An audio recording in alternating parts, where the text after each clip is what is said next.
Саламатсызбы, дүйнө жана чөлкөмдө болгон орунтуу окуялар менен тааныштырып, Азаттыктын студиясында Элиза Кененбаева. Жекшембиде Украинанын баш калаасы Киевтен нааразылык акциясына чыккандар орус элчилигинин имаратын көздөй жумуртка ыргытышты. Чогулгандар Надежда Савченкага боштондук деп кыйкырып, айрымдар тосмону ашып өтүп элчиликтин терезелерин да талкалап жиберишти. Андан бир нече саат мурда Киевтин төбөлсүздүк аянтында Орусияда соттолуп жаткан украиналык учкуч Надежда Савченканы колдогон митинг башталган. Дай Боже, щоб наших дітей... Кудай буйруп, биздин балдар эркиндикке чыгат деп ишенип турам. Өкмөтүбүз бүт аракетин жумшап, орустардын түрмөлөрүндө отурган, кыйналып жаткан аскерлерибизди куткарат деген үмүтүм бар. Биздин балдарга бакыт жана таалай берсин. Підвалів, де мучать наші солдати.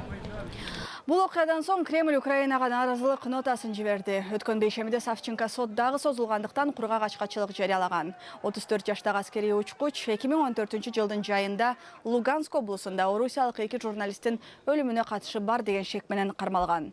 Савченко күнөөсүз экенин жана орусиячыл жикшилдер тарабынан кармалганын кайталап келет. Грузияда Орусиянын саясатына каршы демонстрация өттү. Миңдеген грузиялыктар жекшембиде өкмөттүн орусиялык Газпром компаниясы менен болчу жаңы сүйлөшүүлөрүнө каршылыгын билдирип, Тбилисинин борбордук көчөлөрүнө чогулушту.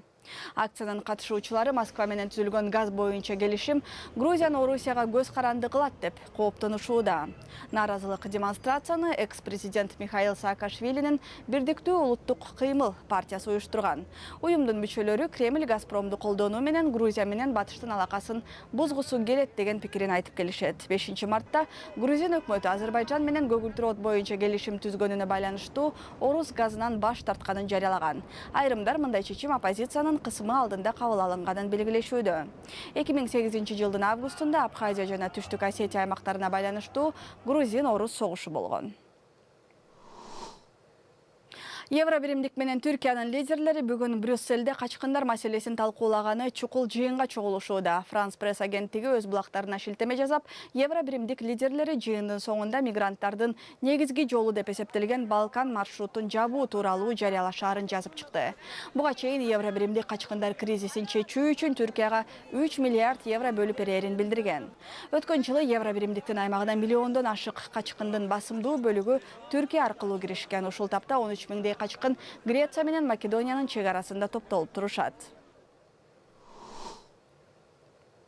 Москвада Казакстандын азык-түлүктөрүн саткан биринчи интернет-дүкөн ачылды. Долбоорду сунуштап жаткан Призма Групп ачык акционердик коомунун башчысы Абдулла Рапиев дүкөн марттын 15-не чейин толук ишке киришерин айтты.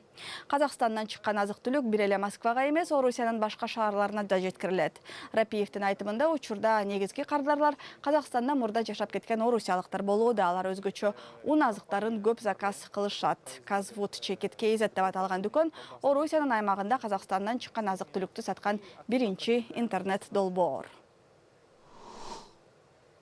Мына ушул жана башка жаңылыктар биздин сайтта дагы бар. Дареги Азаттык Чекит KG, ошондой эле биздин видеолорду бардык соц тармактардан, YouTube, Facebook'тан көрсөңүз болот. Ал жактардан Кыргыз Азаттык үн алгысы же Азаттык медиа деген аталышта издеңиз. Саламатта туруңуз.